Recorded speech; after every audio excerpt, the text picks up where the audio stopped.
All right, everyone, let's get this going.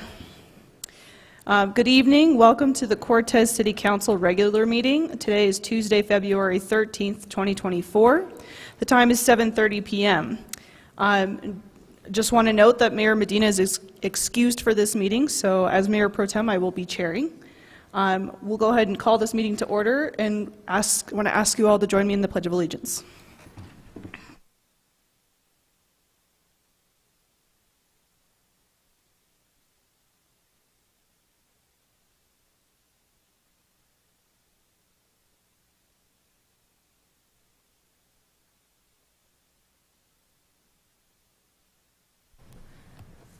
Linda, can you please do roll call? Kiefhofer. Here. DeHaven. Here. Spruill. Here. Rainey. Here. Yazzie. Here. Dobry. Here. Medina. Thank you. And I will ask the council now to make a motion to set the agenda. I move to approve the agenda as presented. Second. Who made the second? Second. Thank you. DeHaven. Aye. Rainey. Aye. Dobry. Aye. Kiefhofer. Aye. Spruill. Yes. Yazzie. Aye. Thank you. Number 2 on the agenda is the consent agenda. The listing under consent agenda is a group of items to be acted on with a single motion and vote. This agenda is designed to expedite the handling of limited routine matters by City Council. Either the public or a council member may request that an item be removed from the consent agenda at that time, prior to council's vote. And let's see. Item A on the agenda is approval of the council work session and agenda minutes for January 23rd, 2024. B, approval of the expenditure list for February 13th, 2024.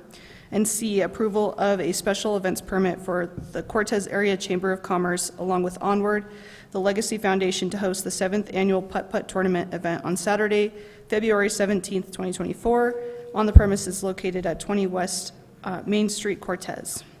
Does anyone, a citizen or council member, wish to have any specific item removed from the consent agenda for discussion? I move to approve the consent agenda as presented. Second. Motion by Dobry, second by Rainey. Kiefhofer. Aye. Dobry. Aye. Spruill. Yes. DeHaven. Aye. Rainey. Aye. Yazzie. Aye. Thank you. Number 3 on the agenda is public participation. There is no limit to the number of speakers, although public comments will be held to an overall time limit of 30 minutes. Speakers have a time limit of 3 minutes per person, may only speak once, and may not cede time to another commenter. Do we have any? Okay, thank you. Number 4 on the agenda is presentations. We have no presentations. Number 5 is public hearings. 5A is resolution number 4, series 2024. Resolution number 4, 2024, a resolution approving a conditional use permit for 801 Bluffs Boulevard, requested by the Southern Bluffs Homeowners Association. This is being presented by Community and Economic Development Director Rachel Marchbanks. Good evening. The Southern Bluffs Owners Association, the Southern Bluffs Homeowners Association, the HOA, is proposing a conditional use permit to allow it to lease its existing clubhouse building out for a business or professional office. The existing building, located at 801 Bluffs Boulevard, Cortez, Colorado 81321, operates as the common clubhouse for the Southern Bluffs subdivision. While the HOA has not yet identified a specific use or renter, they're hoping to obtain the use permit before advertising the property for rent. The property is bounded on the north, east, and south by residential properties located in the Southern Bluffs subdivision, all zoned MH, residential manufactured home district. Let's see, bring that up. The property is already built out with a clubhouse, and the proposal is to allow a portion of the existing clubhouse to be rented by a business unaffiliated with the HOA. Business and professional offices are considered conditional uses in the MH zone. Business and professional offices are defined in the land use code as an office for use by persons such as realtors, travel, advertising, or insurance agents, and property managers providing both products and services, or the home office of a company that sells retail or wholesale products or provides professional services, or 2, an office for use by persons such as lawyers, architects, engineers, accountants, physicians, dentists, and other professionals who primarily provide services rather than products. Although it would be more typical for the conditional use permit to be applied for once an actual business has been identified, the HOA believes that it would be better to have the permit in place before it advertises the property for rent. Any business that meets the definition above would be able to rent the property if the permit is approved, provided they meet certain conditions below. Issues. Conditional use is a use that may be permitted subject to conditions imposed upon the approval of the use that are designed to reasonably mitigate any adverse impacts upon the surrounding properties. Both the Planning Commission and the City Council shall use the following criteria in reviewing conditional use permit requests. It is specifically understood that certain criteria listed below may not apply to a particular application. The applicant shall adequately demonstrate that the applicable criteria have been met. Number 1, the proposed conditional use is compatible with adjacent existing uses and other allowed uses in the zoning district. 2, the proposed conditional use has incorporated design features sufficient to protect adjacent uses. 3, all proposed accessory uses must demonstrate that they are necessary and desirable. 4, adequate public services must be available without the reduction of services to other existing uses. 5, provisions for proper maintenance of the building, parking and loading areas, drives, lighting, signs, landscaping, etc. shall be provided, and the proposed conditional use shall conform to adopted plans, hours of operation, policies, and requirements for parking and loading, signs, highway access, etc. The proposal in your packet is to provide a space inside the existing clubhouse for yet an undetermined business or professional use, meeting the definition as previously discussed of a business or professional office. The rental would allow the HOA to offset some fixed costs of the structure, such as utilities, maintenance, thereby keeping HOA dues more affordable for homeowners. No external changes to the existing structure would be required, except perhaps signage, which would be required to meet both HOA requirements and the city sign code. Any internal building alterations would require building permits. There are currently 12-plus parking spaces provided with additional on-street parking when events occur at the clubhouse. Although the exact square footage that would be leased to a business are unknown at this time, it appears that adequate parking already exists on the site. We got a few comments from agencies. Most of them had no issues unless they were going to put in a kitchen, and then there would be certain requirements. The city engineer asked about fire suppression and egress, and also making sure that there was sufficient parking. So here are your choices for approval or denial. Number 1, the city council can approve the conditional use permit for this property. The city council can deny the application for the conditional use permit and state its reasons. The city council can ask for more information and continue the hearing on the application to a date certain, or city council can approve the conditional use permit and state any conditions it feels would be necessary to ensure compliance with the land use code. At the Planning and Zoning Commission meeting on January 16th, they unanimously approved Resolution 1, Series 2024, recommending approval of the conditional use permit with these 3 conditions. Condition 1, all requirements of utility providers, city departments, CDOT, and affected districts must be satisfied as outlined in the adopted city codes and other regulatory documents. Specifically, all improvements shall comply with the minimum requirements of the building code. Number 2, operation of any business shall be limited to businesses that meet the definition of a business or professional office as defined in the land use code in effect at the time. And number 3, prior to initiation of any business, a site plan shall be submitted to the city indicating any proposed signage and required parking. Parking and signage must comply with the land use and development code in effect at the time. Any questions or anything? So, Rachel, outside of possibly some small home type businesses, this would be the first actual business within Southern Bluffs, is that right? As far as I know, I think at one point they entertained the idea of having a business there, but I am not aware of any prior businesses being there. Any other questions, council? Is the applicant here to speak? I'm not sure. Is anyone here from Southern Bluffs? Okay. I guess they were unable to make it. Okay. With no questions from council, we'll open up to public hearing from the audience or from the public. Any comments on this item?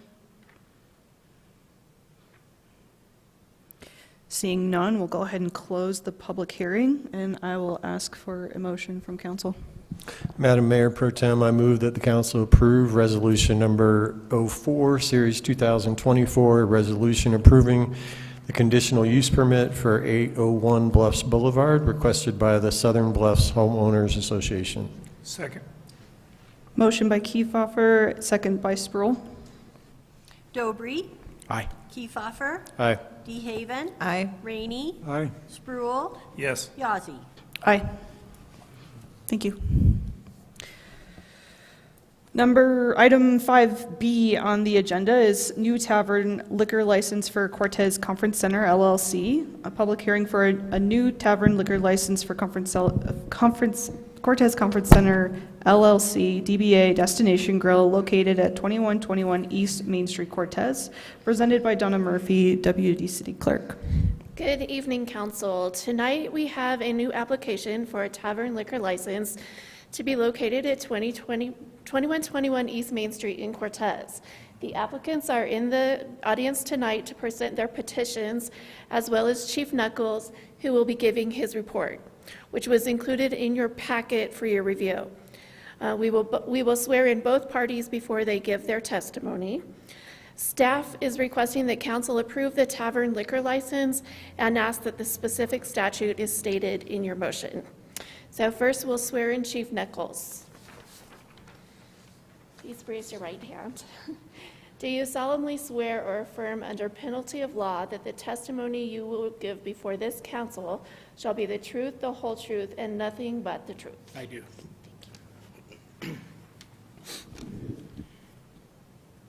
Good evening, Madam Mayor Pro Tem, City Council. This is my report on the tavern liquor license for Cortez Conference Center, LLC, DBA Destination Grill. As usual, I'll read this verbatim for the record.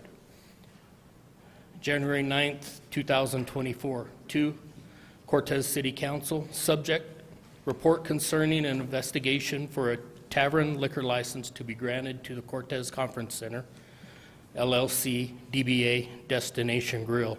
The address is 2121 East Main Street, Cortez, Colorado, 81321.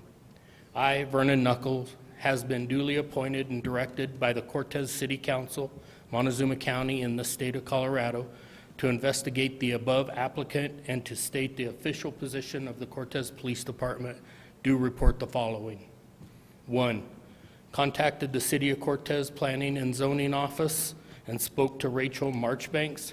Rachel indicated that the zoning regulations do allow a tavern liquor license as permitted use according to the statute of Land Use Codes, Section 3.05A.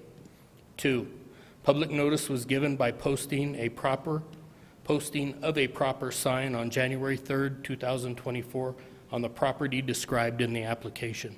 A photo of the public notice is attached to this report. Required notice will be published in the Journal on January 31st, 2024. 3, there is a business that has the same type of liquor license in the immediate area. 4, a poll of the surrounding neighborhoods and business within the neighborhood was taken to obtain an opinion on granting this liquor license as applied for by the applicant. All persons contacted were advised of the time and place of the public hearing and were asked, do you have an opinion on this liquor license being granted? The following are the results of the poll. A, 38 in favor of.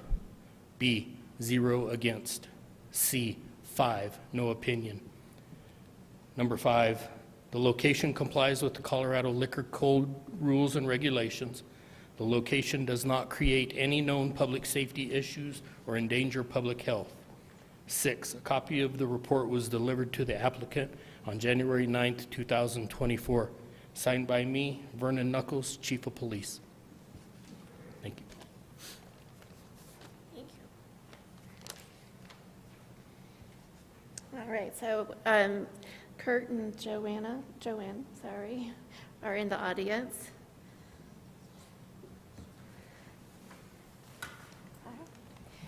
So would you just raise your right hand to repeat after me?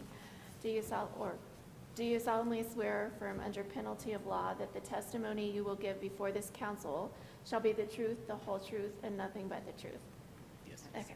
And then council, I'd like to introduce Kurt and Joanne Longmucker. Hello. Sorry, a little nervous. We're the new owners of Destination Grill. We've been Cortez residents for a couple years now, and my wife had previously worked there, and we were lucky enough to be able to secure the business and get a lease and get started. And we feel it's very important to our community to have another option for dining here, and also it does serve a purpose for tourism with the tour buses that come in to the hotels there. When the buses come in, they drop the people at the hotel and they're on their own to find a place to eat. And we really hope that that turns into a very successful business for us. And we would like to present to you our petition for a liquor license, for the tavern license for the business. Thank you for being here this evening and sharing with us about kind of the future of the Destination and Grill. What are you? Do you have any like special things that you're planning with the reopening, or kind of new offerings? I'm not framing this very well. What's the plan as like you're opening? Is there going to be any additional things that you'll be offering, or through the conference center or anything like that? Absolutely. So we feel that the conference center really wasn't utilized before very well. And our idea is to have a place for people with receptions or meetings or whatever that they would like to do. We'd like to offer the room to them for that. And on our part, we would provide the food and the drink, but we would offer the room to them for use. And we do not plan to charge for it, so. Thanks for sharing. So since this is a new license, you made the decision to keep the name the same? Even though Yes. you could have changed it? We felt the sign outside was already in Sure, place. they're expensive. Good Yeah, point. it's really nice when it's lit up, and so just for the ease of everything, most of the people, in fact, I think pretty much everybody that was there previously is coming back. You know, most of them are coming back as employees, so for the most part, we're really trying to just open the doors to what they weren't able to continue before. Council, any other questions or thoughts around this application or this liquor license? Okay, we'll pass around the petitions, and we will open up the floor to the public hearing. Is there anybody in the audience here tonight that would want to comment on this item? Seeing none, we'll go ahead and close the public hearing, and I will ask council for a motion. Well, thank you for doing business in Cortez, and I move that after considering the reasonable requirements of the neighborhood, the desires of the adult inhabitants, the necessity of any restrictions on the license, the good moral character of the applicants, and compliance with all the provisions of CRS 44-3-3012A and 44-3-3122A, the City Council approve a new tavern liquor license for Cortez Conference Center, LLC, DBA Destination Grill, located at 2121 East Main Street, Cortez. Second. Motion by Dobry, second by Spruill. Rainey. Aye. Spruill. Yes. DeHaven. Aye. Kiefhoffer. Aye. Dobry. Aye. Yazzie. Aye. Thank you. Thank you. Thank you, Don. Okay, number 6 on the agenda is unfinished business. We have no unfinished business. Number 7 on the agenda is new business. 7A is Highway Users Tax Fund, HUTF report for 2023. This is to authorize the Mayor Pro Tem to sign the 2023 Highway Users Tax Fund report presented by Brian Beckett. Thank you. Madam Mayor Pro Tem, City Council, I'm actually pinch hitting for Doug Roth, who's home with pneumonia tonight, so hope he feels better. Each year, the GIS coordinator puts together the city's Highway User Tax Fund report. This mileage certification ensures that local governments report roadway updates to CDOT for funding purposes. The formula for distributions for municipalities is based on mileage of roads in the city as well as the number of vehicles registered in the city. In fact, 80% of the funding is based on vehicle registration. The Highway Users Tax Fund was started in 1953 and distributes the 22 cents per gallon fuel tax to CDOT, counties, and municipalities for road maintenance. The Highway Users Tax Fund reporting helps CDOT keep up-to-date records on all publicly maintained roadways in Colorado. At reporting time, the GIS coordinator also collects all street improvement projects data from the Public Works staff from the prior year and enters it into the GIS. This year we had our upgrades to our road system was less than a mile, but it includes all the projects that we did for the year. And with that said, the staff recommends that council authorize the Mayor Pro Tem to sign the 2023 Highway Users Tax Fund report. Subject to any questions? I move that council authorize the Mayor Pro Tem to sign the 2023 Highway Users Tax Fund report. Second. Motion by DeHaven, second by Rainey. Kiefhoffer. Aye. Rainey. Aye. DeHaven. Aye. Dobry. Aye. Spruill. Yes. Yazzie. Aye. Thank you, Brian. Thank you. Item 7B on the agenda is ordinance number 1325, Series 2024, amending the 2024 budget. This is the first reading of ordinance 1325, Series 2024, an ordinance amending the 2024 budget and set for public hearing on February 27, 2024, presented by Kelly Kosky, Finance Director. Good evening, Mayor Pro Tem and Council. Ordinance number 1325, Series 2024, was in your packet. This is a bit of a housekeeping item because all of the budgets that the city passed officially expire at midnight, 12/31 of each year. Several large projects were planned in our 2023 budget. Most of those were completed, but due to some time constraints and supply chain issues, we had 4 projects that were not completed. The budgeted funds for these projects were not spent in 2023, and we need to have those reauthorized in the 2024 budget. The 4 projects include the Pocket Park Playgrounds. Those have a lead time for manufacturing of approximately 6 months. All of the necessary concrete paths and borders are already complete. We have a solid material delivery date of mid-March with possible installation crews scheduled for early April.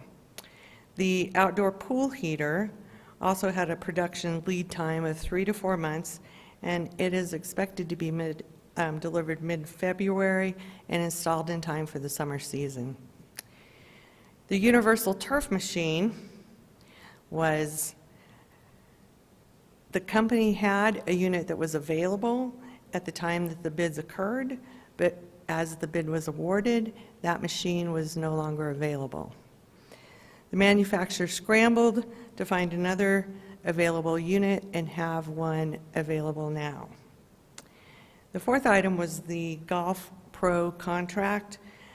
Discussions on renewing the Golf Pro contract didn't occur until after the budget was set, and we didn't receive this request until after the 2024 budget was passed. The current Golf Pro contract has not been adjusted for the last 6 years.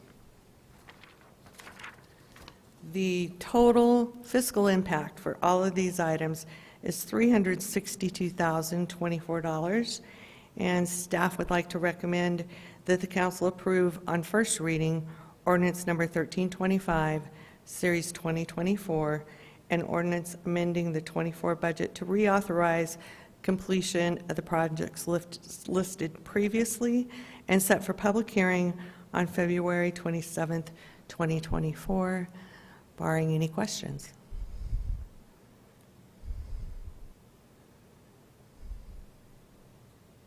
A quick question that I have is, when does like the Golf Pro get notified of like the need for a new contract or an updated contract? When did they get notified in the year? You know, that is an excellent Mayor question. Pro Tem, if I can answer that, we don't notify them unless the contract expired, which is not, but in this case, they contacted us and requested an update.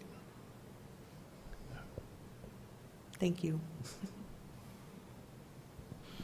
Any other questions from council? Can I have a motion, please? Madam Mayor Pro Tem, I move the council approve on first reading ordinance number 1325, Series 2024, an ordinance amending the 2024 budget for the Parks Recreation Department within the general fund in the amount of $362,024 and set the ordinance for a public hearing on February 27th, 2024. Second. Motion by Kiefhoffer, second by Dobry. Dobry, Aye. Kiefhoffer, Aye. Spruill, Yes. Rainey, Aye. DeHaven, Aye. Yazzie. Aye. Thank you, Kelly.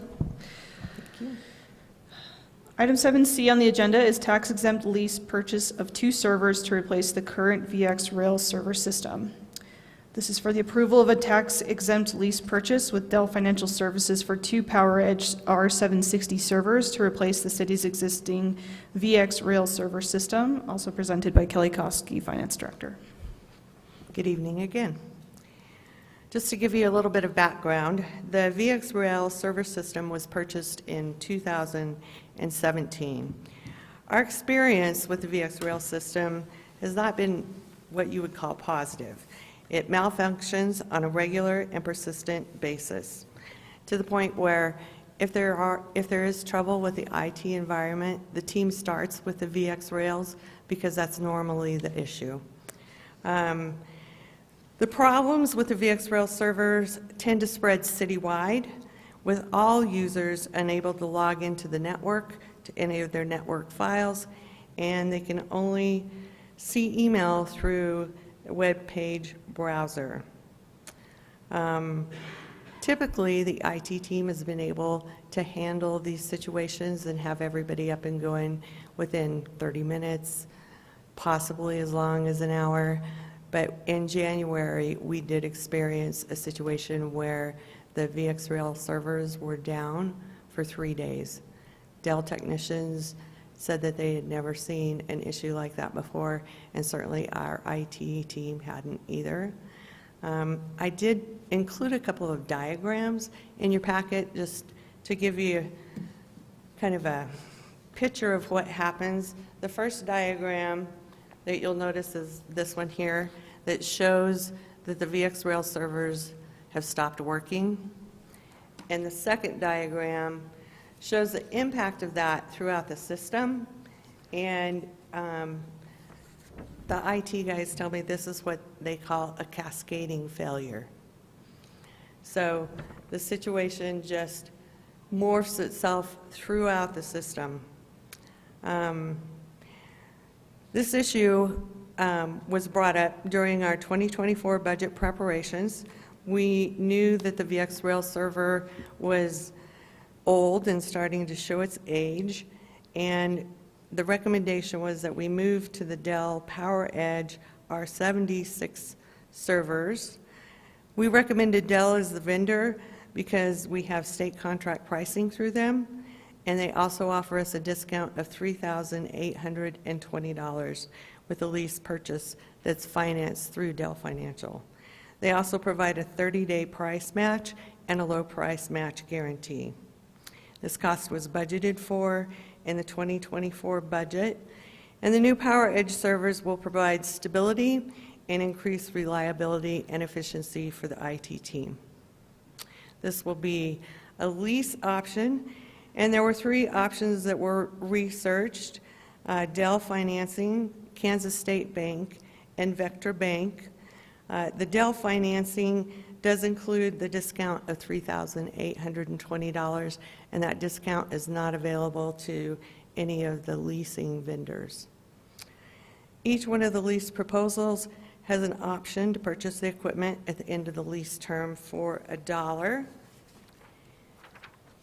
There will be an additional cost of $7,000 for technical support to help during the data transfer and transition to the new servers. And we're going to have that invoice separately and just pay that as a separate invoice instead of including that in the financing. That didn't make sense to finance tech support. Staff would recommend that the council approve the tax-exempt lease purchase that's offered by Dell Financial Services for the PowerEdge R760 servers, a total lease cost of $236,997, and delegate authority to City Manager Sanders to sign the lease documents and production approval. Barring any questions. I just had a question, was hoping you could explain to the community a little more, since we don't have multiple bids for the actual servers, but can you explain the state purchasing agreement and the benefits to the city? So the state purchasing agreement is an agreement that is managed by the state. They collect bids from other vendors throughout the state for thousands and thousands of different items.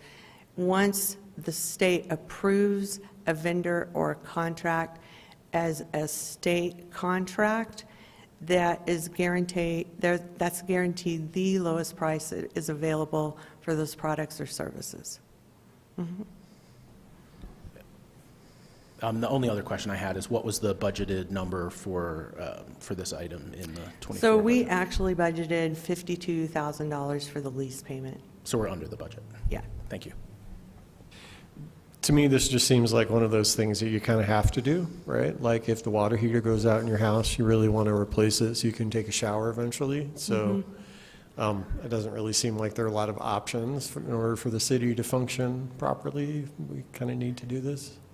I can guarantee you that after that event in January, everybody that works for the city hates the VxRail servers.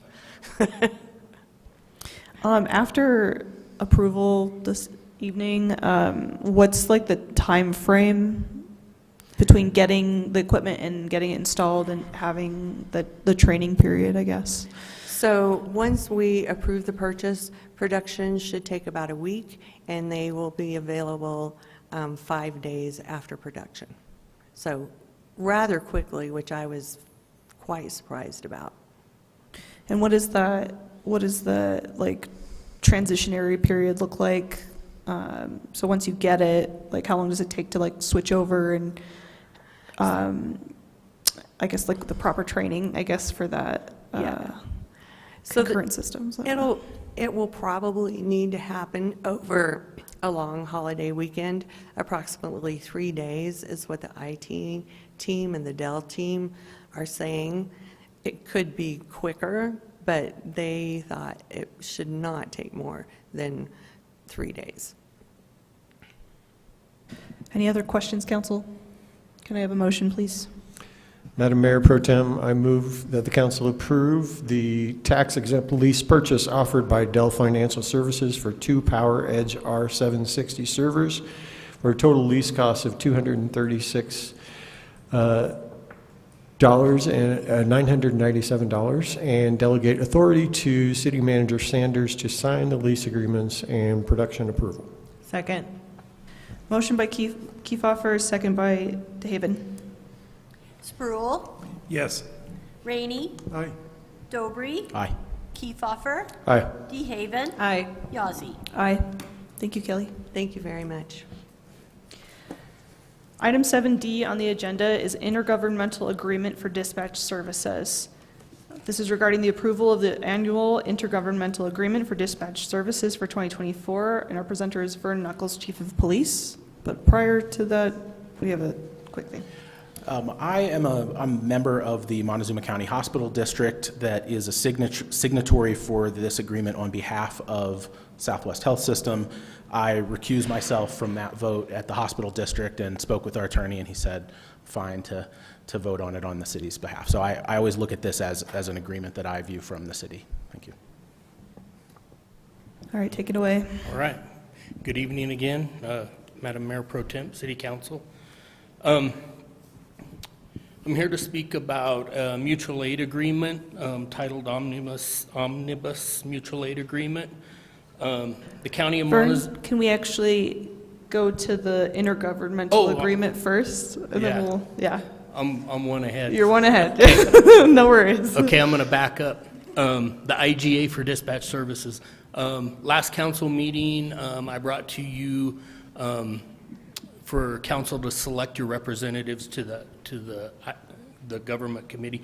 What this is the actual agreement for the city of Cortez to receive dispatch services through the Cortez Dispatch Center. The agreement has been rewritten by the city attorney, and hopefully you've reviewed it. By signing the agreement, you're just saying that the city of Cortez will receive dispatch services, emergency dispatch services through the Cortez Dispatch Center.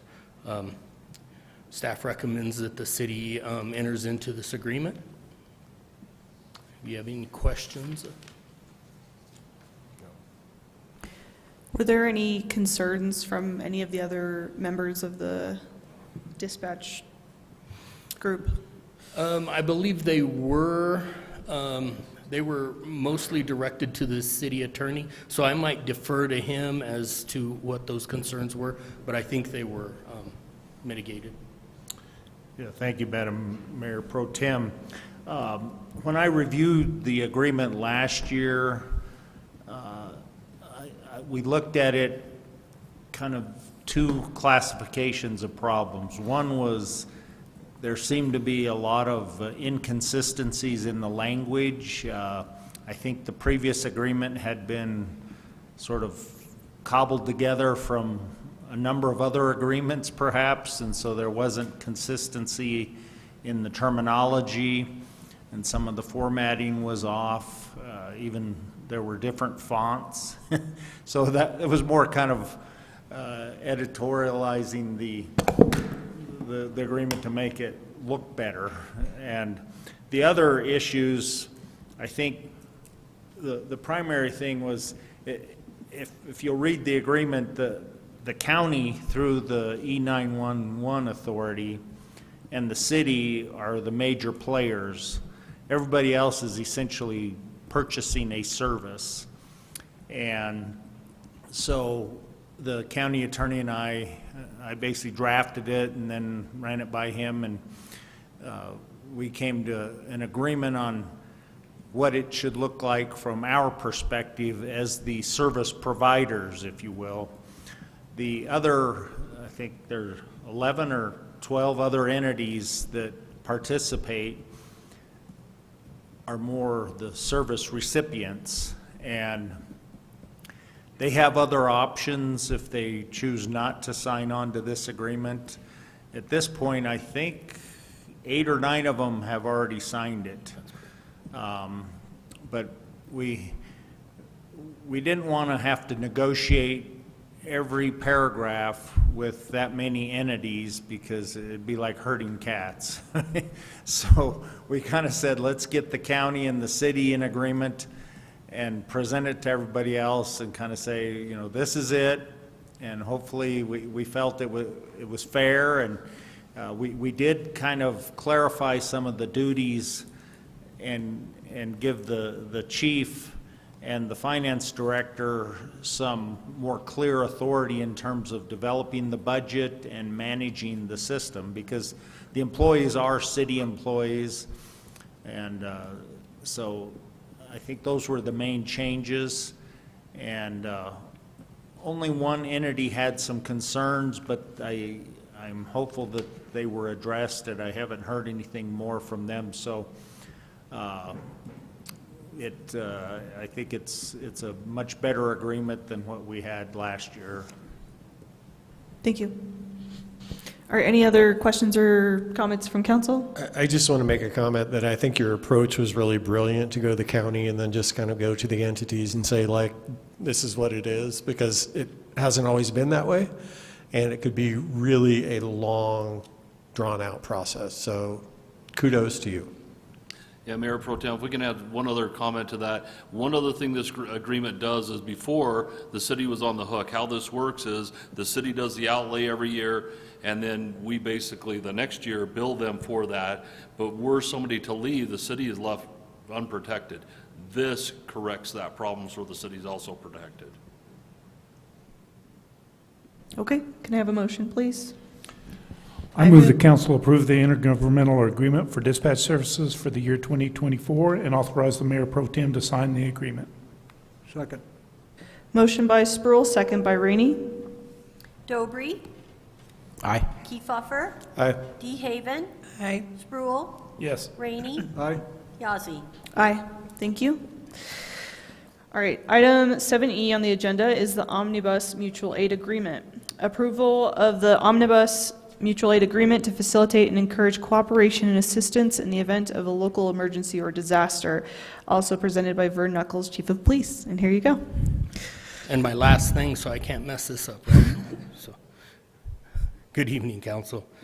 The County of Montezuma, County of Dolores, Town of Mancos, and City of Cortez have expressed a mutual interest in establishing a mutual aid agreement to facilitate and encourage cooperation and assistance among themselves in the event of a local emergency or disaster.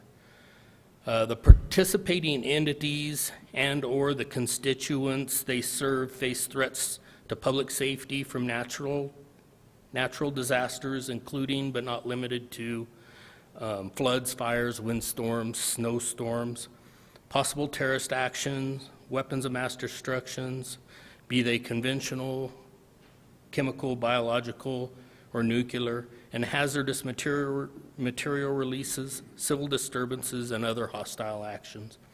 The participating entities recognize that resources of a participating entity might be strained or overwhelmed if forced to confront the realization of such threats in isolation, and that additional resources, personnel, equipment beyond those available to a single participating entity might be needed. Therefore, such threats to public safety can be best met and mitigated where an orderly assistance plan has been developed before sudden and immediate need. The participating entities have determined that it is in their best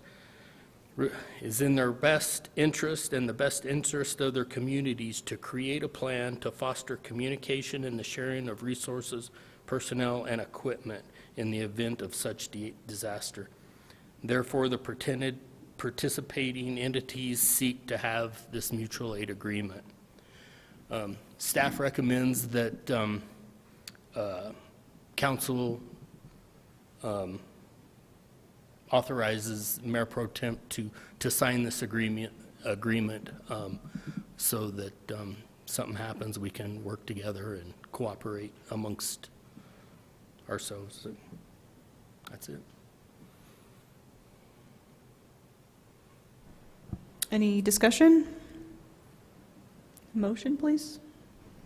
I move that council approve the omnibus mutual aid agreement and that the mayor pro tem be authorized to assign the agreement.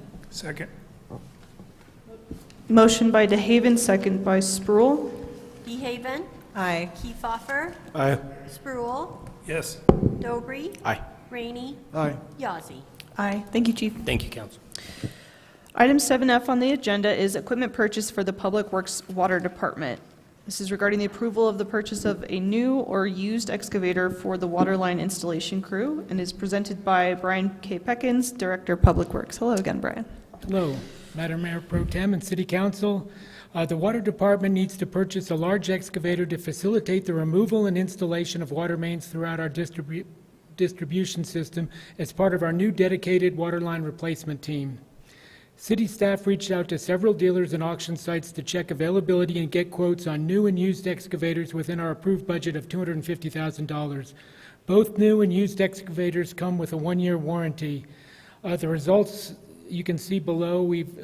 Four Rivers Equipment has a new truck or a new excavator for $254,703. Wagner Equipment has a new excavator for $237,318. Power Equipment Company has a used excavator for $176,000, and Power Equipment Company also has a used excavator for $183,598.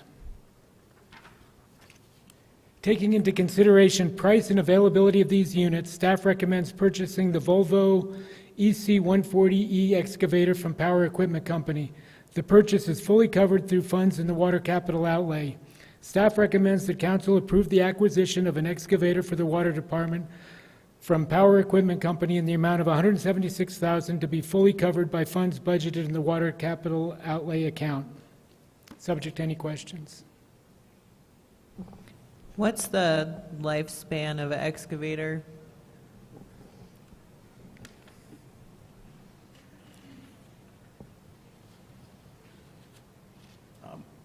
Good evening, council.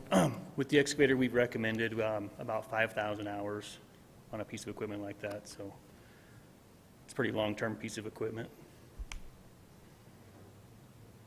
I have a comment rather than a question, but you were authorized to spend $250,000, and you decided to take the lowest bid at $176,000, which is a used piece of equipment, but it only has 244 hours. It sounds like you're working responsibly for the city of Cortez, and we appreciate that. Thank you. Do we need to have him state his name for the record, too? Oh, Randy Hunt. Okay, thanks.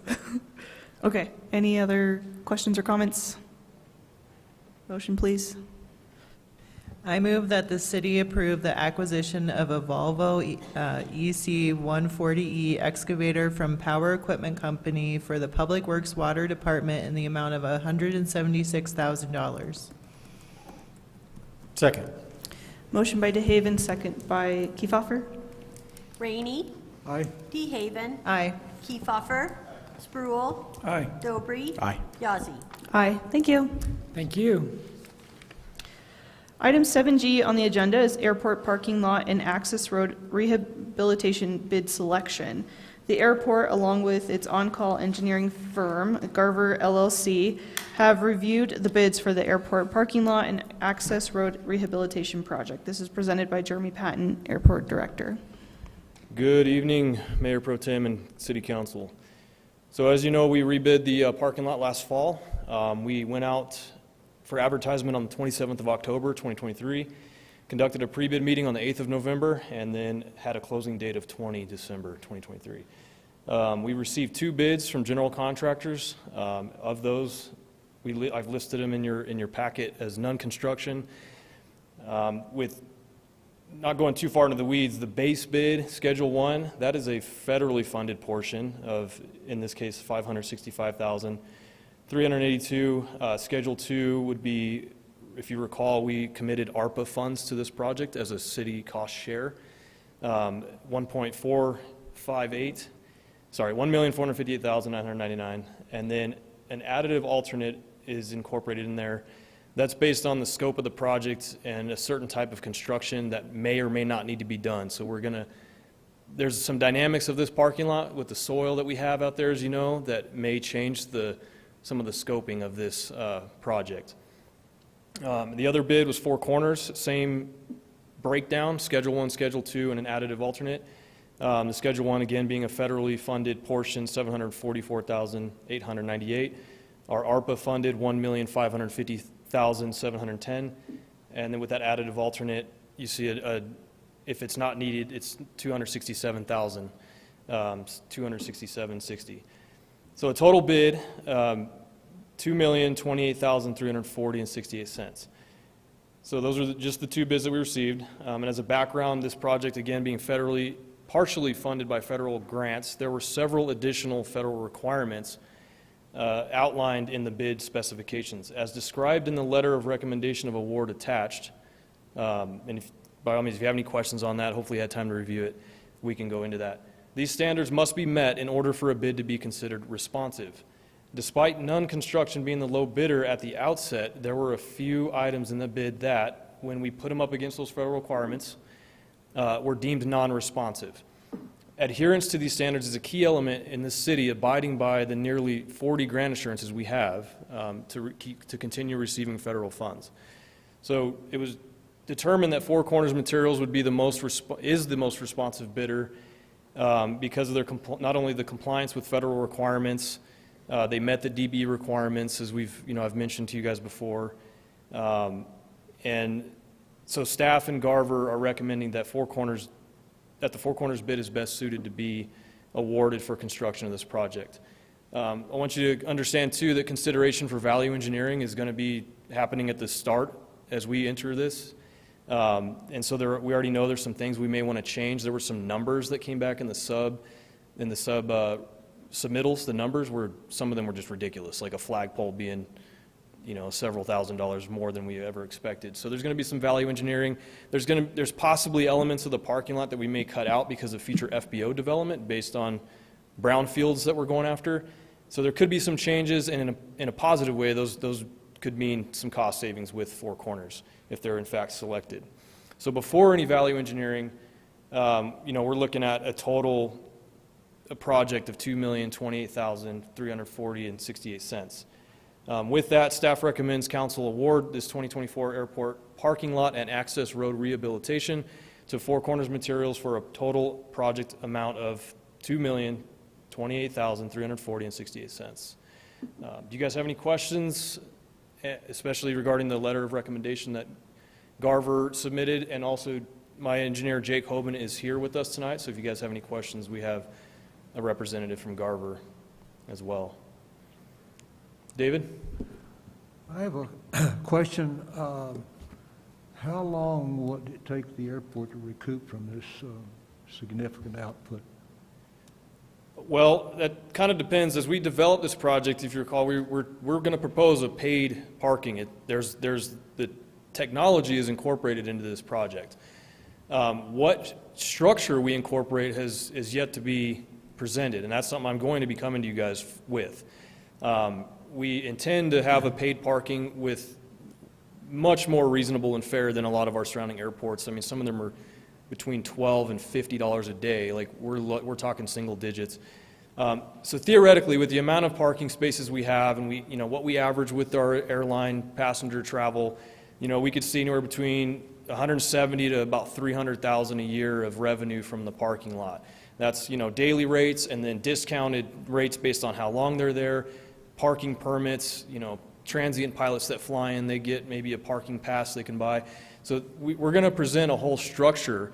So timeline for recouping theoretically may not be that long. I mean, maybe 5, 6, 7 years, maybe sooner. And remember that part of this is federally funded. We're matching that, so a big chunk of that is being funded. They will not fund parts of projects, the elements of the project that we would make revenue off of. That's why this is a cost share, because if we intend to make revenue, the larger chunk of this project, being revenue generating, is not eligible for federal funds. Which again, thank you guys. A year and a half ago, we locked in the ARPA funds for this, and we're finally getting around to doing this. So to answer your question, a few years, I'll have a better idea of that in the next few months as we go into this, and I'll be back with you guys again on a parking fee structure. Thank you. Yep. Yeah, I just wanted to say thanks for the clear presentation and getting it back out to bid after not getting any bidders the first time. And thanks to Garver for the very clear memo and explanation. Okay. Thank you. You guys have anything else? Motion, please. I move that council award the 2024 airport parking lot and access road rehabilitation to Four Corners Materials for a total project bid amount of $2,028,340.68. Second. Motion by Dobry, second by Kiefhoffer. Kiefhoffer. Aye. Rainey. Aye. Spruill. Yes. Dobry. Aye. DeHaven. Aye. Yazzie. Aye. Thank you. Thank you, council. Item 7H on the agenda is Conquistador Golf Course Professional Services Contract. This is regarding the approval of the Conquistador Golf Course Golf Professional Services Contract with Radusky Golf LLC, presented by Creighton Wright, Director of Parks and Recreation. Good evening, Madam Mayor Pro Tem and council members. We're fortunate in the small corner of the state to have a very successful golf course. That success is based on three distinct parts: our marketing and outreach, our course conditions, and customer service and course management. The city manages the course conditions through a golf superintendent and a great team of city staff. Marketing outreach are managed through a partnership with the golf pro and city staff. And the management of the pro shop, food and beverage, instruction, and regular tournament play is managed through a contracted golf professional. In general, the golf professional services contractor serves as the forward-facing manager of the Conquistador golf course. The contractor's role differs from the back-of-house maintenance responsibilities, which are the city's responsibility. Contractor serves as a primary customer service contact for golf course customers, scheduling tee times, greeting golf customers, accepting payments, renting carts, selling merchandise, golf equipment, food and beverage, and scheduling and facilitating tournaments and other special play. The agreement attached identifies the roles, responsibilities, partnerships, and collaboration necessary for the golf course to be successful. Radowski Golf LLC has served as our golf professional services contractor for many years. The most recent contract term was for 3 years. Radowski Golf is a great partner, collaborator, manager, and golf professional, and a golf player, by the way.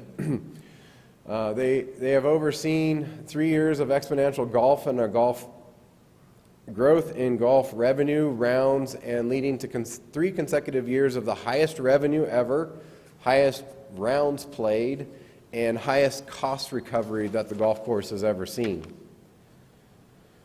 The success is attributed to marketing reach, improving course conditions by our maintenance team, and great customer service provided by the golf pro. We like to say Conquistador Golf Course is the best golf course at the value in the Four Corners. In this contract that is before you here tonight, there are 3 things that have changed from the former contract. The first is an adjustment to the scope, specifically Exhibit A in the contract.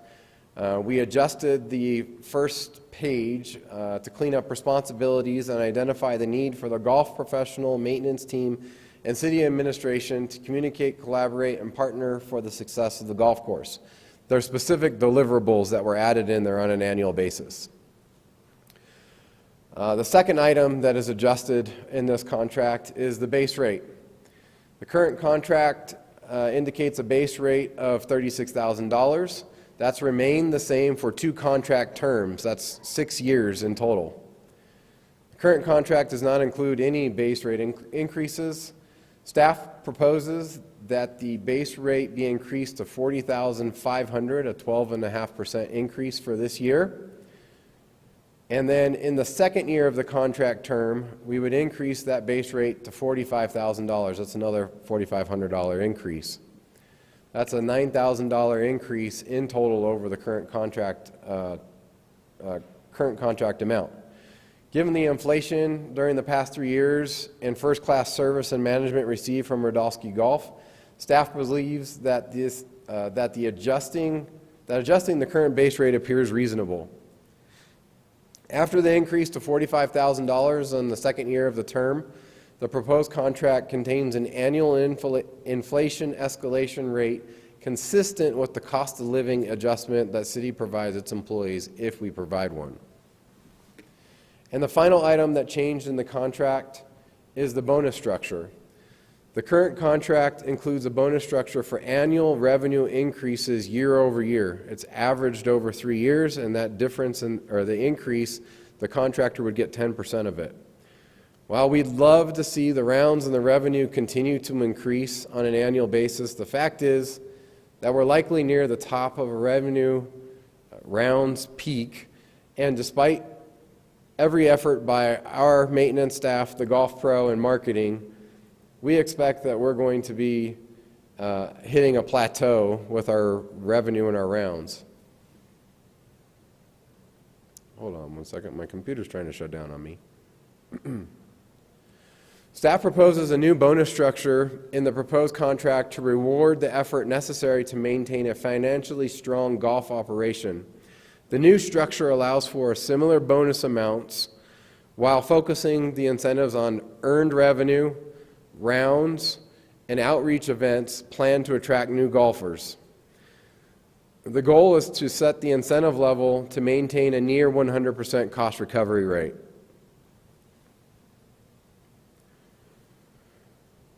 The proposed increase in the annual contract amount was not contemplated when I settled on the budget this year. The item that Ms. Koski, our finance director, presented to you a few items ago, identifying the increase to the budget, accommodates the $4,500 increase in the base rate that I just spoke about. Staff recommends that City Council approve the Conquistador Golf Course professional services contract with Rodolski Golf LLC, and I'll take any questions that you may have regarding this topic. I just had a kind of a question, kind of a comment. In item E, the annual evaluation, it says, if deemed necessary by the Parks and Recreation Director. I would just suggest that kind of as doing business properly, we should do an annual evaluation every year, no matter what. So I would just suggest that you deem it necessary. I guess that's what I'm suggesting there. Well, we do have an evaluation on an annual basis. It tends to be more informal and with the Golf Advisory Committee. If necessary, we can certainly formalize that. Right now, it's been working really well, and frankly, I didn't want to mess with it too much. No, I just want to make sure we're providing appropriate oversight and review. So, thank you.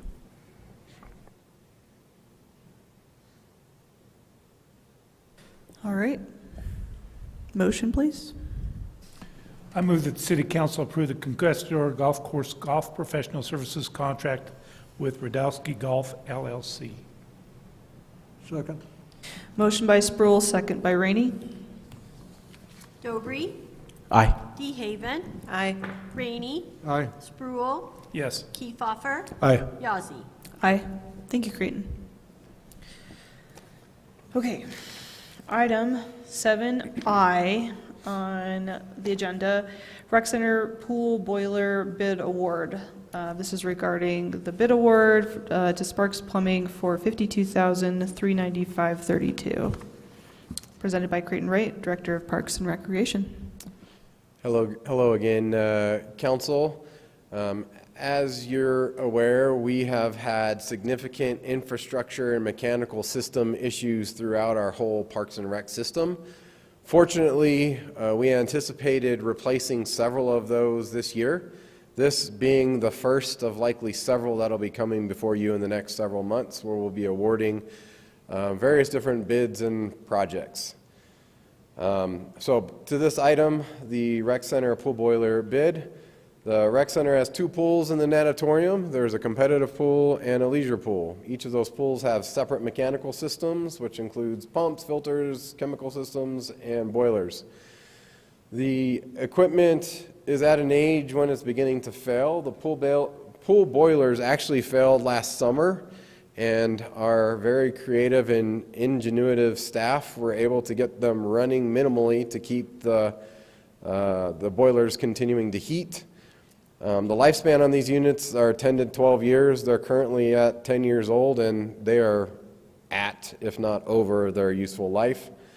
Replacement of these two boilers was included in the '24 budget in the amount of $52,000. Project scope includes removing and disposing of the current boilers and circulation pumps, furnishing and installing new boilers, circulation pumps, and 4 2-inch water supply ball valves, and relocating the new boilers 20 inches to the north. We have one unit that is right up against a set of stairs, and it's hard to get into the access panel to maintain it. So that's the reason to move it. During the bid walkthrough that occurred, a leak was noticed in one of the water supply lines. An addendum was issued requiring the water leak to be repaired as bid item number 2.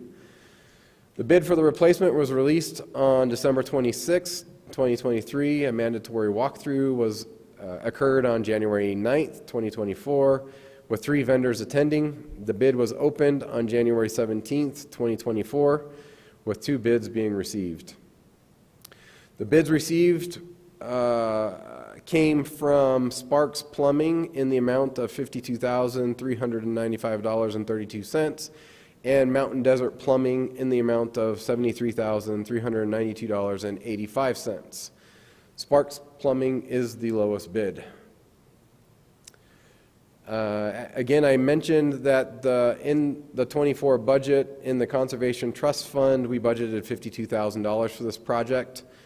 The total bid was $52,395.32. This minor $395.32 can be absorbed within that fund. Staff recommends that council award the Recreation Center pool boiler bid to Sparks Plumbing in the amount of $52,395.32. And I'm open to any questions you may have on this issue.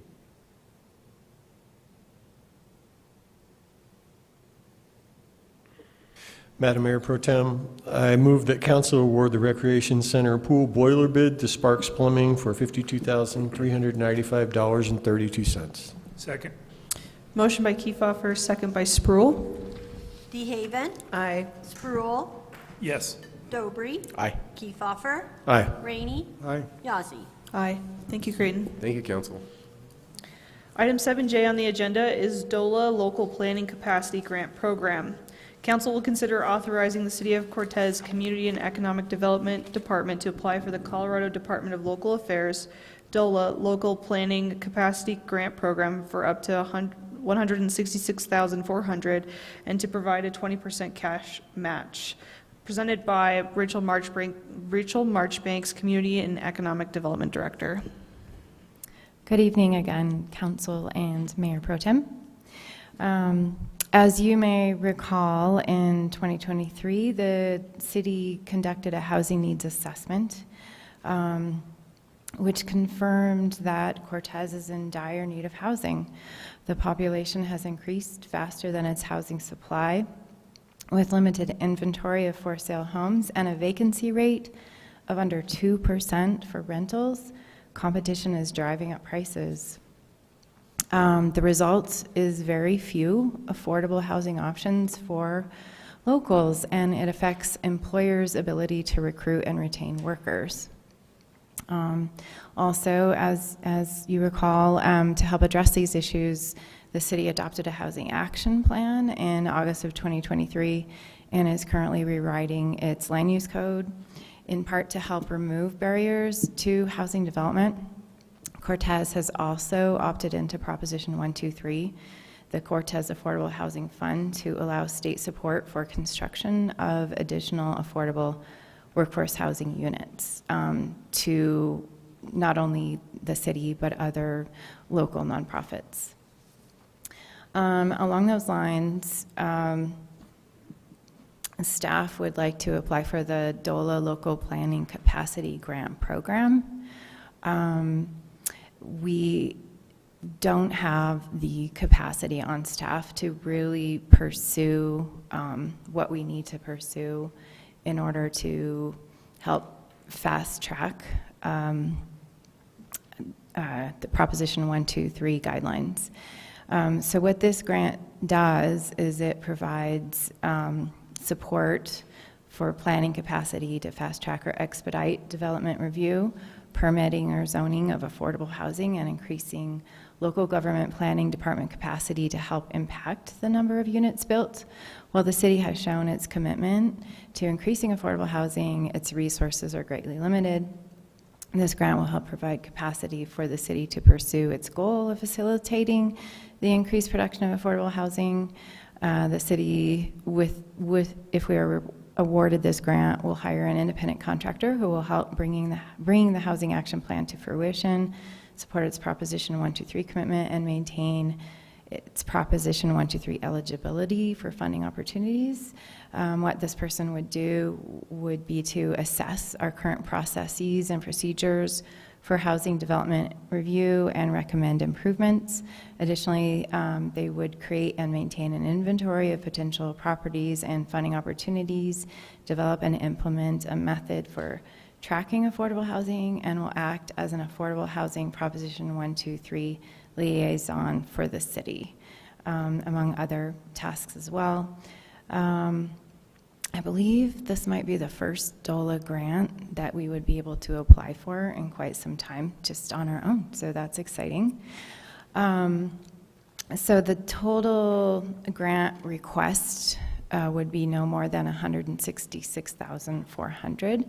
20% of that needs to be, we need to provide a cash match. That would happen over the remaining of this year, 2024, and all of 2025 and part of 2026. So the total grant request would be $166,400.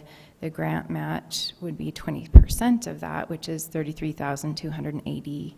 And then, so for 2024, it would be approximately $9,700. For 2025, $16,640, and 2026, $6,933.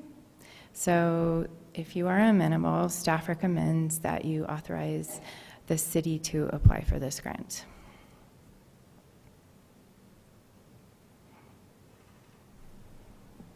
I'm sorry, I'm a little slow.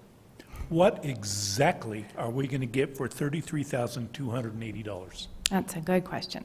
We are going to get a person who is going to, right now, we're really scrambling.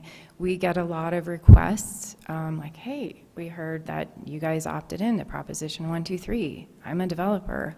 I own some property. You know, how can we help bring more affordable housing to the community? And we are really scrambling to support that.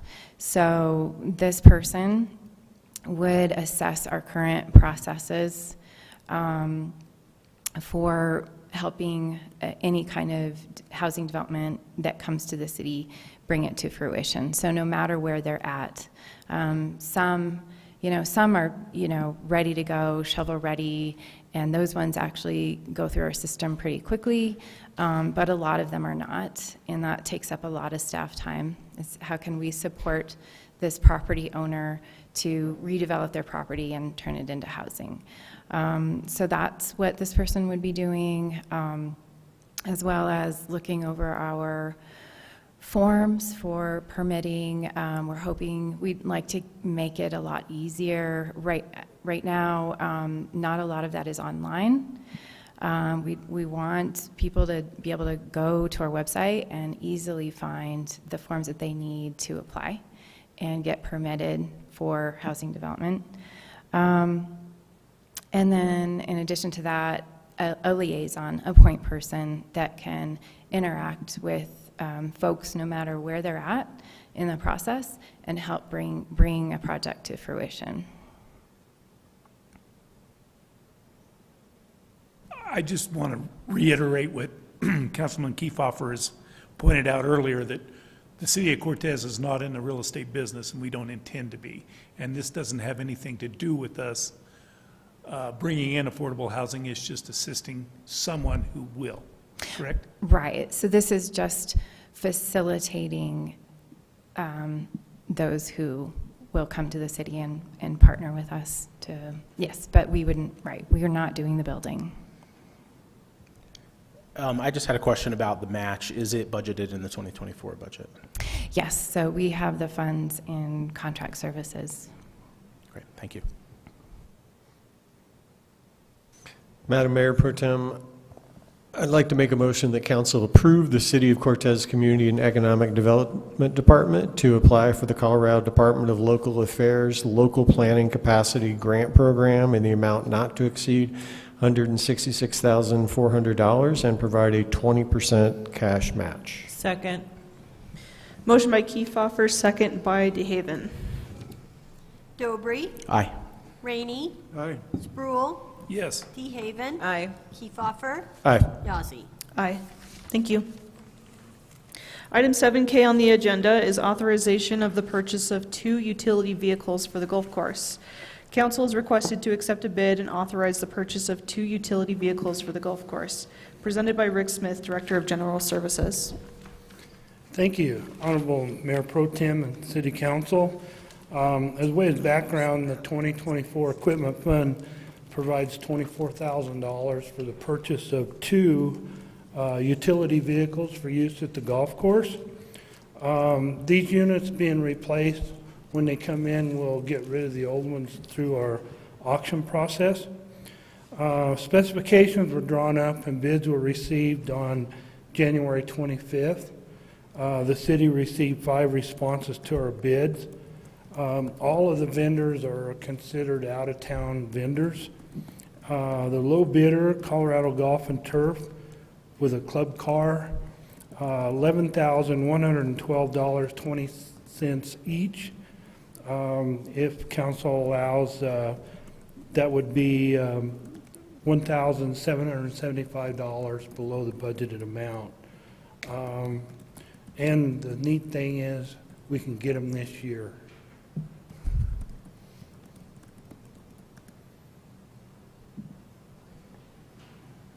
You got a lot of bids. I was going to say that too. It's nice to see more than 2 bids. Well, it's a common item, I mean, so, Well, and it's nice to see a bid come in 7% below what we budgeted as well. yeah, thank you. Any other discussion? Motion, please. I move that council accept the bid from the low bidder, Colorado Golf and Turf, and authorize the purchase of 2 club car utility vehicles for the golf course for the bid amount of $11,112.20 each for a total price of $22,224.40. Second. Motion by DeHaven, second by Kiefhoffer. Kiefhoffer. Aye. Dobry. Aye. Spruill. Yes. DeHaven. Aye. Rainey. Aye. Yazzie. Aye. Thank you. All right. 7I is authorization for the purchase of a golf course aerator. Council is requested to accept a bid and authorize the purchase of a Toro aerator for use at the golf course. Presented also by Rick Smith, Director of General Services. Thank you again, Madam Mayor Pro Tem and City Council. The 2024 Equipment Fund budget provides $38,821 for the purchase of an aerator to be used at the golf course. This unit is self-propelled, kind of a walk-along unit, and that'll be used to aerate the turf at the golf course. As you know, that'll get the nutrients down into the root system. Specifications were drawn up and bids received on January 17th. The city received 2 responses to our bid request. Simpson Norton for a Toro model, $40,209.55, and Postesio Brothers for a John Deere. However, the John Deere did not meet the specs. And I'd like to point out that the main spec, the main reason, is the width of the coring. In other words, the width of the aeration is significantly smaller on the John Deere versus the Toro. Staff recommends that we accept the Simpson Norton bid to authorize the Toro aerator in the bid amount of $40,209. This one is a little bit above the budget. However, the unit will not be delivered until 2025, and we can correct that in the next budget cycle. I do have some questions. First of all, when we get two bids and one of them's not accepted, it's really not bidding, and I understand it. We went over this, and I've went over it time and time again. Maybe we need to look at our different bidding system to see if we can get more bids. But anyway, some of the questions I have is, I compared Protesto and Simpsons, and you said the main reason that they were unacceptable is because their wheelbase was not long enough. According to your chart, it's actually bigger by 8 inches. What I was speaking to is the actual width of the coring when they do the aeration. Okay. And Ryan from the golf superintendent's here, if he can also help answer some of your questions if you'd like. Okay. Yeah, I went through the specifications, and actually Protesto has a bigger horsepower motor. The only differences I could find is instead of 2 quarts of oil, it takes 3. It does specify that it has a 2-year unlimited warranty, where the other one has no warranty specified. And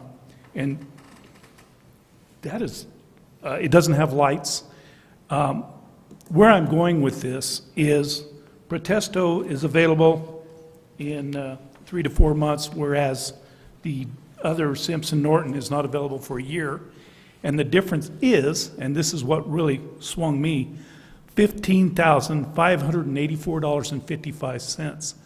Are we getting a Cadillac when we don't need one? Or is this something we really have to have in that wheelbase? Well, let's see, where do we start? As I mentioned earlier, the width of the coring, and that's a time issue on the amount of coverage that you can do in an hour. You're getting more done with the production on the Toro. The Protesto is not a hydraulic system, and I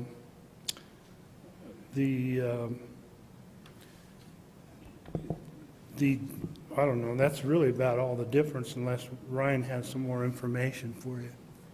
Can you tell me what the coring difference is between the two? Hi, good evening, everybody.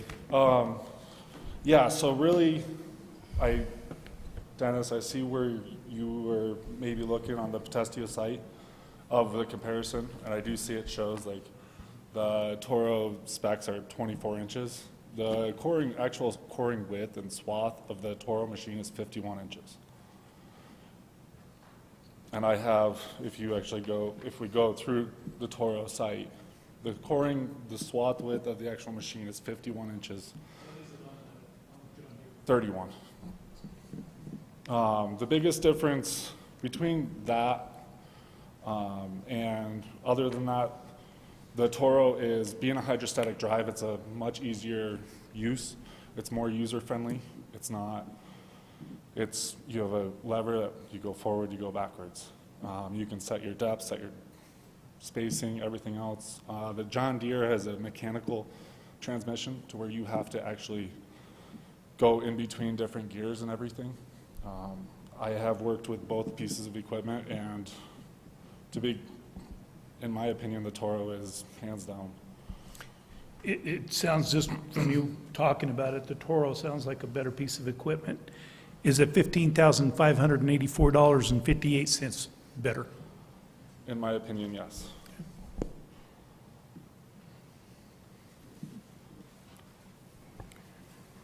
I just had a question, I guess, probably for our attorney, is that if for some reason, because that John Deere didn't meet the original specifications, would we have to rebid this if council didn't accept that other bid?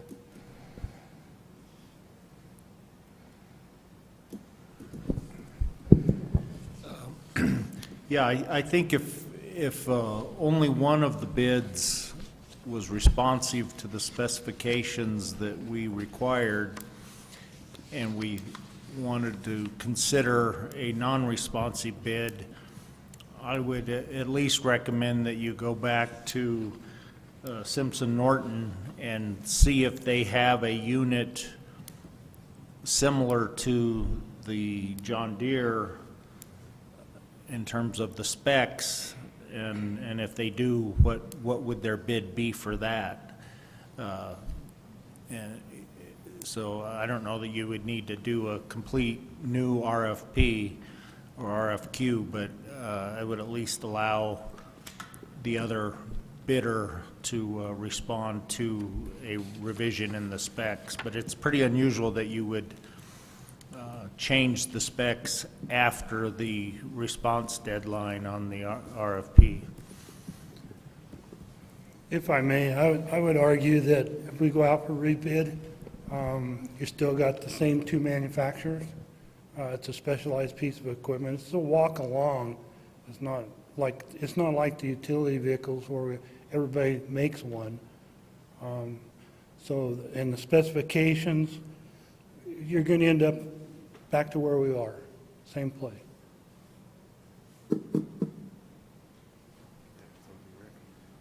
Madam Mayor Pro Tem, might I add one other thing? So that coring width, I just asked Ryan on what impact does that make? It makes doing the aeration of the greens, again, there's 18 greens. It would take twice as long with the John Deere as it would with the Toro. So that takes the aeration process that Ryan would normally do from 2 days to a full week. So that is the greatest impact from an operational perspective, is that we're taking more time. The Toro piece of equipment is more efficient. It runs through that process quicker. Ryan, I think, would argue that the hydrostatic drive would make it easier and maybe even quicker than that, but it would be hard to formally quantify that time savings. Just the swath width of the aeration makes it about half as much time. And I think, so that you understand me, that's exactly what I was looking for. Why are we spending more money? And the reason we're spending more money is very simple, to save money. And that's what I was looking for. Any other questions or discussion, council? Can I have a motion, please? I move that council accept the Simpson Norton bid and authorize the purchase of a Toro aerator for the golf course for a bid amount of $40,209.55. Second. Motion by DeHaven, second by Rainey. Dobry. Aye. Kiefhoffer. Aye. DeHaven. Aye. Rainey. Aye. Spruill. Yes. Yazzie. Aye. Thank you. Thank you. Item 7M on the agenda, appointments to city advisory boards. 2 appointments to Board of Adjustment and Appeals, 1 appointment to the Cortez Historic Preservation Board, and 1 reappointment to the Planning and Zoning Commission, presented by Linda Smith, City Clerk. Good evening, Mayor Pro Tem and City Council. In your packet tonight are the letters of interest that we have received from our Planning and Zoning Commission members to explain what they're about. The city advisory boards, 3 of our positions can be held by Planning and Zoning Commissioners. We did advertise these positions, mostly the Board of Adjustment and Appeals, because that can be held by the public as well. We have not received any interest in those openings. So we're asking tonight for City Council to appoint 2 of the Planning and Zoning members. The Land Use Code allows for 2 members to be on that board. So tonight we're asking for Katrina Weiss and Bob Bright to be appointed to those 2 positions on the Board of Adjustment and Appeals. Also, there is an opening on the Cortez Historic Preservation Board. That board consists of 7 members, and 1 of those members is a Planning and Zoning Commission member. So we're asking for Emily Waldron to be appointed to that position. And also we have Jim Swartz, who his term has ended, his 3-year term, and we're asking for reappointment of Mr. Swartz. Their letters are included, as I mentioned before, and if there are any questions, I'd be happy to ask them. I'll answer them. Also, Planning and Zoning has reviewed this in their last meeting and has made these recommendations and support for those 3 appointments. So Linda, the Board of Adjustment and Appeals, it meets as needed, right? It's not a Correct. quarterly even thing? Okay. Correct. And we haven't had a meeting for some time with them, but it would be nice if we had a full board. It does require that 4 members be present for us to hold a meeting.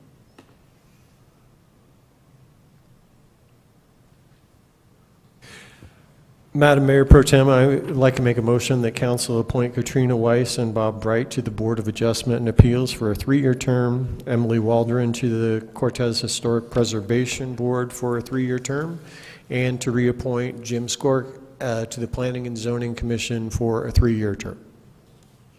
Second. Motion by Kiefhoffer, second by Rainey. Rainey. Aye. Spruill. Yes. DeHaven. Aye. Kiefhoffer. Aye. Dobry. Aye. Yazzie. Aye. Thank you. Lastly, for new business, 7N, letter of support for the Montezuma Heritage Museum, presented by Drew Sanders, City Manager. Yeah, good evening, Mayor and Council. Drew Sanders here, City Manager. This is a request from Mr. Jeff Brown, who is the Director of the Montezuma Heritage Museum, who has requested a letter of support from the City of Cortez for them, in support of them applying for a T-Mobile Hometown Support Grant. I believe the purpose of the grant is so that they can have a mural painted, I think, on either side of the building. And with that being said, there is no financial obligation on the part of the city. This is just supporting our Heritage Museum, and therefore I submit to you that would suggest that you pass this and grant this letter of support. And I also would request that since this was written before we knew Mayor Medina was going to be here, just make the caveat that the Mayor Pro Tem could sign that. Do you want to share anything? Do you want to push the base and make sure it's green on the? Oh, there we go. Yeah. Okay. So, good evening, Madam Mayor Pro Tem. Good evening, City Council. I'd also like to give an update on the Montezuma Heritage Museum, seeing that I have not been back to City Council in some time. The museum has been able to successfully install the military exhibit, which local individuals donated some uniforms, like a World War I uniform from Rick and Linda. It turned out beautiful. Dick Lindsay donated his Navy uniform. Bert Valencia, some other members of the community.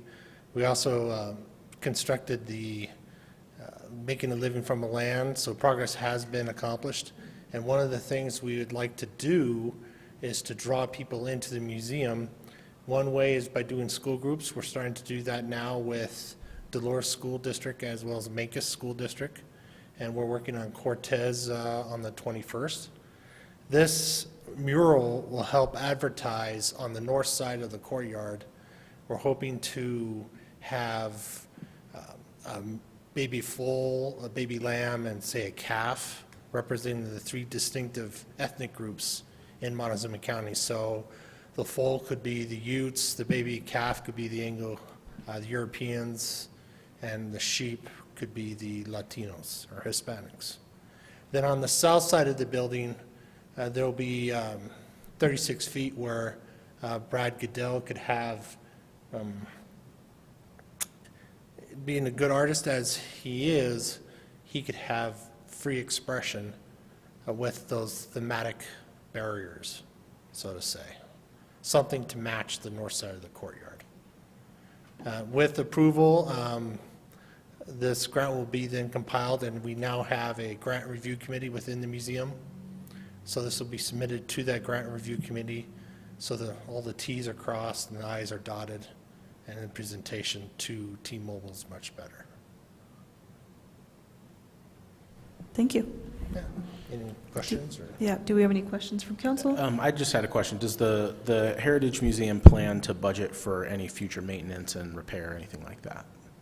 The maintenance and repair is actually done through the county. So the county actually, because we have a lease with them, they do the maintenance on the building. I'm sorry, I meant specifically for the mural, not the maintenance of Oh, the building. okay. Sorry. So the mural, if maintained properly with the type of golden acrylic varnish that Brad prefers, it is an as-needed basis, and if we consult with him, and then we can start to work with budgeting via going after grants. Great, thank you. To get the varnish. Motion, please. I move that council authorize the mayor pro tem to sign a letter of support for the Montezuma Heritage Museum. Second. Motion by Spruill, second by Dobry. Kiefhoffer. Aye. Rainey. Aye. DeHaven. Aye. Dobry. Aye. Spruill. Yes. Yazzie. Aye. Thank you so much. Okay, number 8 on the agenda is draft resolution ordinances. There are none. Number 9, city attorney's report. No report, Madam Mayor Pro Tem. Number 10 is city manager's report. Yes, Mayor Pro Tem and Council, I have a quick report for you this evening. Just letting you know that, sorry, I'm getting a little feedback here. Letting you know that we have started the compensation study to work with Graves Consulting that Council approved earlier this year. We are anticipating that this will be completed in May of this year. Secondly, we met with CDOT this past week regarding the South Broadway speed study that they promised us so many months ago. And they will be presenting their findings to council at the March 13th, 2024 workshop. Spoiler alert, they are not recommending that we lower the speeds over there. So I am open to questions from any counselor in the interim, but they will be here to answer directly to you in March. Also, I just wanted to touch on the progress of the build-out of our fiber network by Clear Networks. Received this just this afternoon. They are currently working the South Point PUD and Apple Street areas, also in Brandon's Gate and the Chemnitz subdivision, as well as pulling fiber down from Downey Avenue right after the mud dries. They got something stuck over there, I understand. So anyway, that's all I have, Mayor Pro Tem and Council. Thank you. Number 11 is city council committee reports. 11A is mayor's report on the workshop. During our workshop, we received an update from Municipal Judge Beth Padilla. She shared about how the outreach court is going and mentioned that there were 3 successful graduations. 2 of those graduations have housing vouchers, and 1 has been in sobriety for the last month. So we're very excited for those individuals. Item B on our workshop was an update from the Cortez Fire Protection District. Chief Roy Wilkerson and Battalion Chief Rick Spencer both came and discussed kind of the reality of the Fire Protection District and kind of their plans to move forward. They did mention some potential fund revenue generating opportunities regarding a training center, additional wildland teams, EMS service, having an EMS service for CFPD, and they're looking to update their fleet and work on some capital improvements, invest and also investigate and secure additional revenue streams. Because we had a couple of sequential presentations, we didn't get to ask them a lot of questions, so we did end up actually having them come back and chat with us a little bit more during our general discussion. But additionally, we had a presentation by Willa Williford, our Chaffa consultant, on the final report for the 7th Street housing assessment. There's a lot of things that still need to be considered with the development of that parcel on the south side. So that is what took place during our work session. Do we have any other board reports? And we'll start from Kiefhoffer. Okay. Thank you, Madam Mayor Pro Tem. The Parks, Recreation, Forestry Advisory Board met on February 1st. We got a report that Hal Snyder has done some volunteer work at Carpenter, improving some things. We had a South Pocket Park Playground update, 7th Street project update. We talked a lot about geese in the parks, which was a really, really good conversation, and actually I have to say a good kind of meeting of the minds to come up with an innovative solution for that. And it doesn't involve shooting them or dogs, so you can rest assured it's not that bad. And then we talked a little bit about what we talked about earlier, hot water issues that are happening at the rec center, and just kind of, folks complaining about that. And we're certainly well aware that that's an issue. I attended the Historic Preservation Board meeting last week, and they have begun planning for Historic Preservation Day and month later this year. That's all I have. The Public Arts Committee met Monday the 5th, Monday evening, and we had probably one of the best turnouts ever. We've got a lot of things in the works, and we're also working with the high school students. So we're very pleased about where we are and where we're going. Thank you, Council. Some updates from me. I was able to attend the ballot drawing and just wanted to say thanks to candidates who were able to stop by and watch the process, and of course to Linda for all the work in coordinating that, and to Chief Roy Wilkerson for drawing the names. I also was able to attend the Council 101 that was provided by our city manager. So thank you for putting that on. I believe that the candidates gained a lot of very useful information from that. Also, again, thank you to Linda for being present and being a resource for that meeting. So that concludes 11B on the agenda, our board reports. And item 12 on the agenda is other items of business. And item 12A is council will consider going into executive session for the following purposes.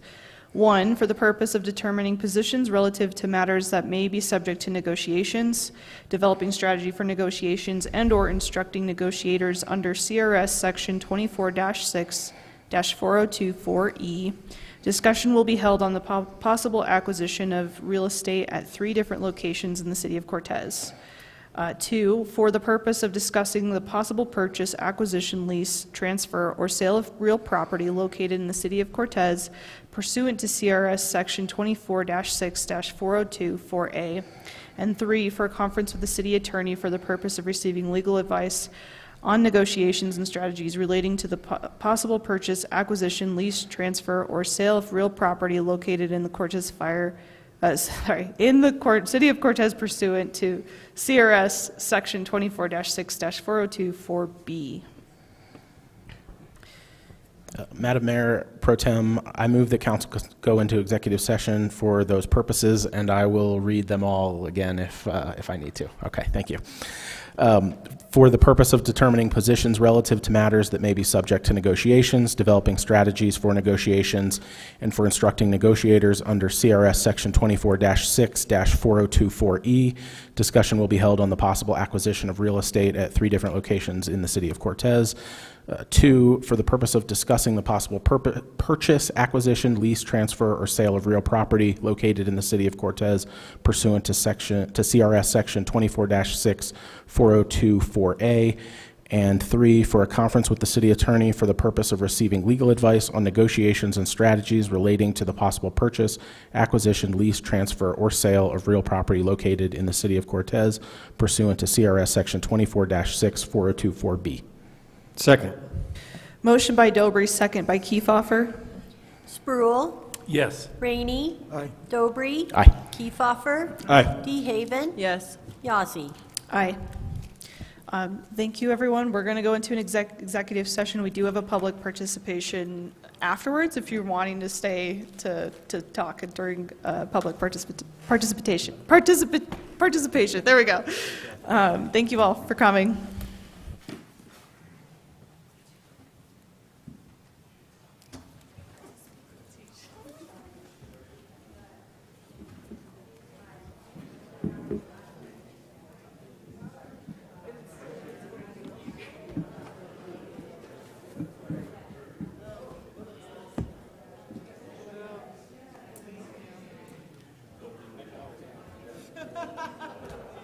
I was like, I can't right now.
What happened to the rest of them? Oh, could you like move them along, Matt?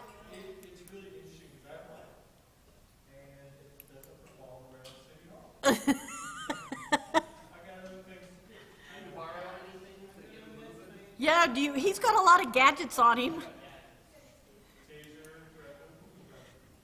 Could you like, yeah, just shoot something in the air? They'll all come running. Yeah, we do too.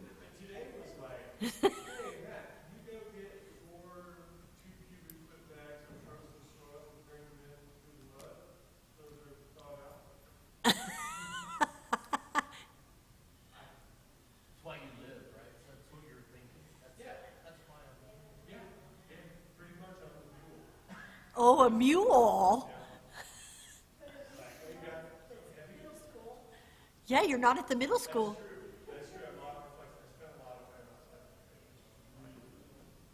They miss you at the middle school, though. You don't miss them?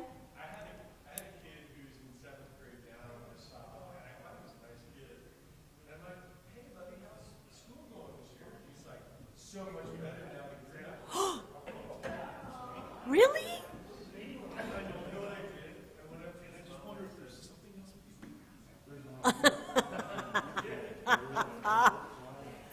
What was it too long, was it? No. We are sending Vern from now on for all of them though, because his was the fastest. So he's going for all of the representations. Okay. The time is now 10:45, and the executive session has concluded.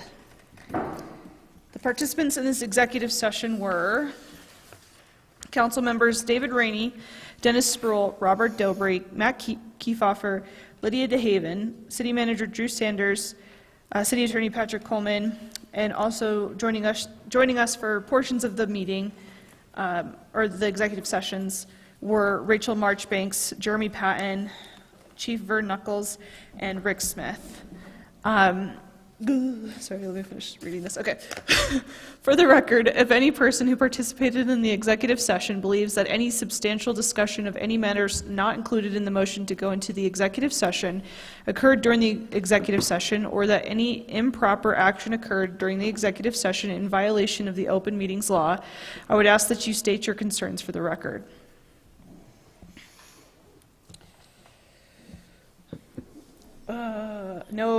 No adoption of any policy, position, resolution, rule, regulations, or other formal action occurred during executive session. The next item on the agenda is public participation. Do we have any public to participate? No. All right. The next item on our agenda is to adjourn. Can I please have a motion to adjourn? Madam Mayor Pro Tem, I'd like to make a motion to adjourn our meeting. Second. Motion by Dobry, second by DeHaven. Dobry. Aye. Rainey. Aye. Spruill. Aye. DeHaven. Aye. Kiefhofer. Aye. Yazzie. Aye. Thank you, everyone. Have a good evening. Thanks for sticking with us. Where did my key go? All the way over there. Wow, how did it do that?